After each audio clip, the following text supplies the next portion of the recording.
Well, I want to add my Mother's Day wishes to those that have already been expressed. Happy Mother's Day to all you special women. My name is Ryan Alexander, and I want to also say a special Happy Mother's Day to my mom, who is here from Washington State, and I want to just recognize her. Love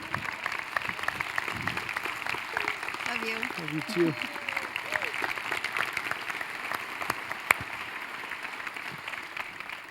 Thanks for birthing me, Mom, and raising me. I know it wasn't always easy on either account, but thank you. And by the way, every mother figure on the way out will receive a carnation today. Well, we are in a series called Questions, and it's already been mentioned, and I'm really excited about this series. I am just pumped up about this series because I think it can be a game changer. It can be a game changer for you and me individually. It can be a game changer for us as a church, and it can be a game changer for our extended community, those people that God is calling us to connect with and reach out to. And I want to pull some threads through from last week. Pastor Bill kicked off the series last week with a great message, set the tone for this series, and if you haven't heard it, you can check it out online. I just want to pull a couple of threads through. One thing he said was that we don't stand up here as the pastors as the ones who have all the answers. You might think that pastors know everything, and actually we're human, and although we feel like we've figured out some of the core content of Christianity, we, like you, seek and struggle with some of the more complex questions of God, faith, and life. We just do. The other thing he said last week, and I really like this, is one of the goals or desired outcomes of this series is that we would have more constructive conversations as a result. More constructive conversations with people inside and outside of the faith. Or a way to say it might be that the goal of this series is conversation, not confrontation. You get that? A lot of confrontations happening, but how can we have more constructive conversations? Pastor Bill also said last week, when he got to a certain point in the message, he said, well, actually, Ryan's going to talk about that next week. So it is next week, and we are going to talk about this question. And this question is one of those questions that for many people is the number one reason why they reject God and faith. The number one barrier for many, or obstacle to faith. And it becomes the reason why they reject God or faith in those moments in life when they need Him most. And the question is, why does God allow suffering? Why does God allow suffering? There's a lot of weight attached to this one. It's a relevant question right now, isn't it? And there's always a lot of suffering going on in the world, but doesn't it seem like there's just that much more right now? From what's going on in the Middle East, especially in Libya and Syria, the suffering there, to not that long ago, the suffering that was, and they're still suffering in Japan from the earthquake and the tsunami and the nuclear disaster is devastating. To what's happened recently in Alabama and the tragedies there. And now with Osama bin Laden's death this past week, the memories and the pain and the suffering that conjures up for many people from 9/11, there's just a lot of suffering in front of us right now. And it's a question that lots of people are asking in lots of different ways, this question of God and suffering. We received a lot of questions along these lines from you as you submit questions for this series. Different variations of this question. One, in very specific and personal, one person asked, how could a good God allow my daughter to commit suicide? Questions like that. Questions about, related questions about hell and how could God send people to hell? And that's what Pastor Bill's going to talk about next week. So I'll let him talk about that.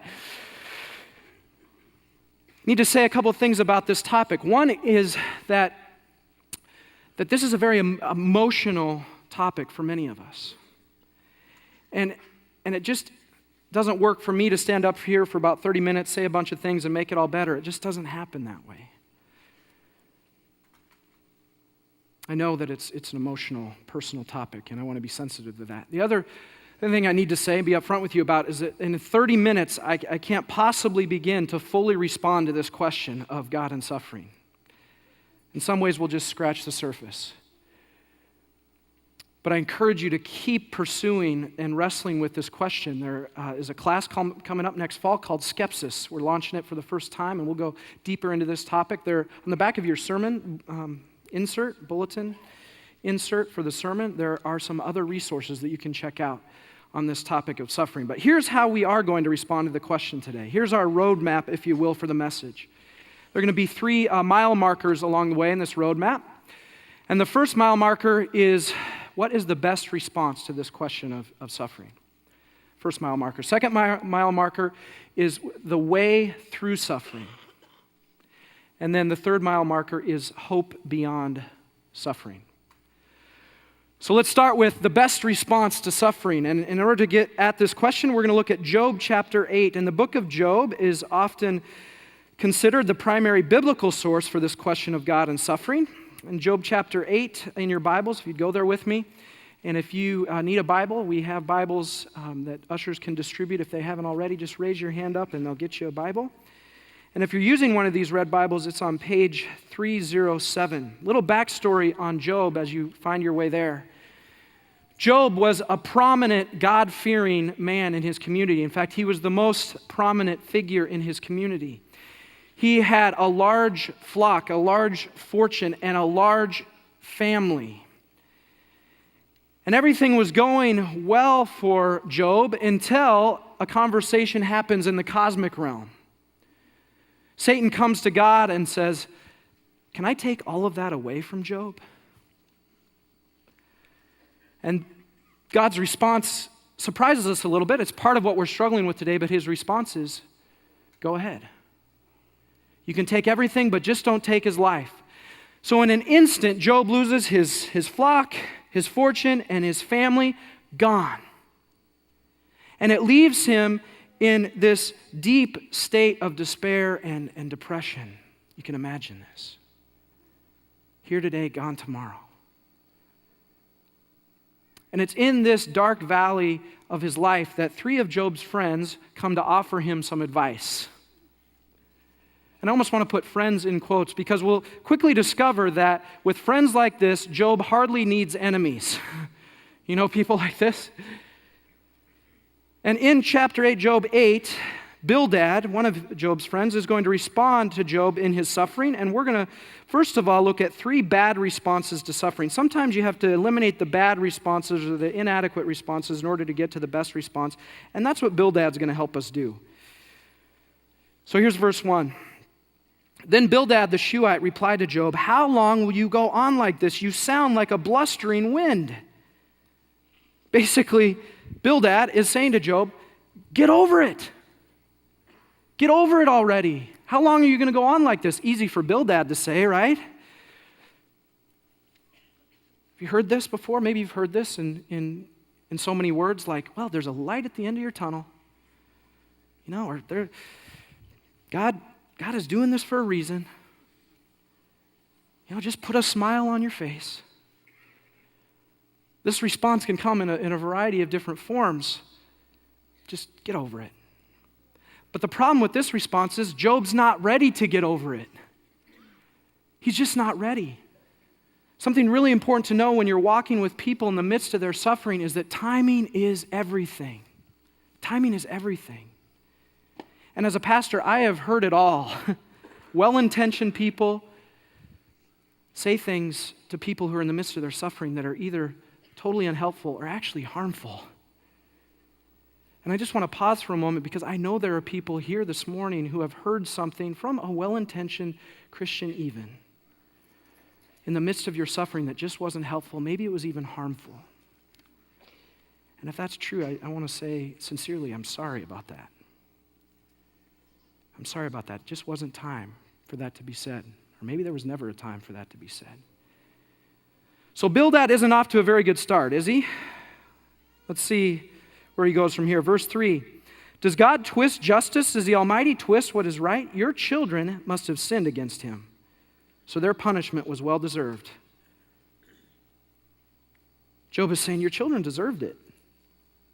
And maybe even you deserved it. Your family deserved it. You're just dealing with the consequences of your behavior. Even though we heard he was the most God-fearing man in his culture. Or you're being punished for your sin. Or maybe you've heard it this way, you know, if you're sick, or maybe you have an unconfessed sin, that's why you're sick. Oh. So wrong. The problem with this is it just doesn't add up. It just doesn't add up. I mean, aren't there some people who man, they just look like they have it coming and they get nothing? And then there are some people who look like they shouldn't have it coming at all, and they experience enough suffering for like 5 people. It just doesn't add up. One of my favorite examples of this was I read about a Cuban man who had turned 112. That's amazing. But even more amazing is he had drank and smoked every day of his life since he was 7 years old. You think he deserved, I don't know. And then we hear about people who have never smoked a day in their lives who get lung cancer, right? Just doesn't add up. Jesus is approached by some people, and they have a blind man with them, and they say, well, who sinned that this man was born blind? His parents or him? And Jesus, I love his response. He says, neither. Neither. This man was born blind so that God could be glorified in his life. Jesus also says this in Matthew 5. He says, the rain falls on the just and the unjust alike. It just does. Some of you need to be released in the room this morning. See?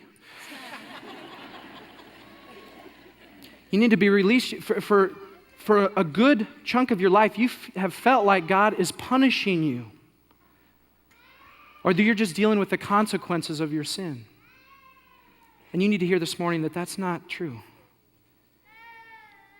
You're not being punished. Jesus took on the punishment for your sin so that you didn't have to. We'll talk more about that later. Okay, can Bildad dig himself out of a hole here? Probably not at this point. Verse 5, but if you pray to God and seek the favor of the Almighty, and if you are pure and live with integrity, He will surely rise up and restore your happy home. And though you started with little, you will end with much. Bildad is saying to Job, if you just pray enough and seek the Lord's favor, then everything will be fine. You'll get all the stuff that you want. Your life will be restored. In essence, he's saying you can avoid suffering if you just get right with God. You can avoid suffering. The problem with this one is that Jesus says, and Luke mentioned it earlier, in this world you will have trouble. Not might or maybe or we'll see about this. In this world you will have trouble. In the New Testament, throughout the Bible, especially in the New Testaments, we read about how Christians will experience persecution, will experience hardship. It's just part of the deal. Now, some of you will read on the rest of Job's story, and you'll find that his life does get restored, and he does end up getting his flocks back and his fortune. And you think, well, see, he just sought the Lord's favor, and everything was hunky-dory, and he was prosperous and had stuff. But I would say to you that Job was fearing God and seeking the Lord's favor before everything fell apart too. So these are some of the responses not to give in the face of suffering. What's the best response to suffering? Job points us to the best response for suffering in Job 42, if you turn there with me. Very end of the chapter, Job has wrestled with God. He's wrestled with his loss. He's wrestled with his friends who were trying to help but weren't helpful. And then he has this pearl of wisdom on suffering, which is often the case. People who have been through suffering, who have been through the ringer, often have the best theology and the best perspectives on suffering. Verse 1, then Job replied to the Lord, I know that you can do anything and no one can stop you. That's good. Then verse 3, you asked, who is this that questions my wisdom? He's talking to God now. Who is this that questions my wisdom with such ignorance? Job says, it is I. And I was talking about things I knew nothing about, things far too wonderful for me. Job says, I was trying to figure this all out. I was trying to figure out this question of God and suffering and why all this suffering in my life. And ultimately he concludes, it's beyond me. Job points us to the best response for suffering, which is this. The best response to suffering is, I don't know for sure. I don't know for sure. Now you first hear that, you go, man, that seems really like a cop-out or uninformed or ignorant or something. You hear it one way. But I encourage you to hear it another way. And in this way, hear the humility. Hear the reverence before God. Hear even the maturity in this response. R.C. Sproul.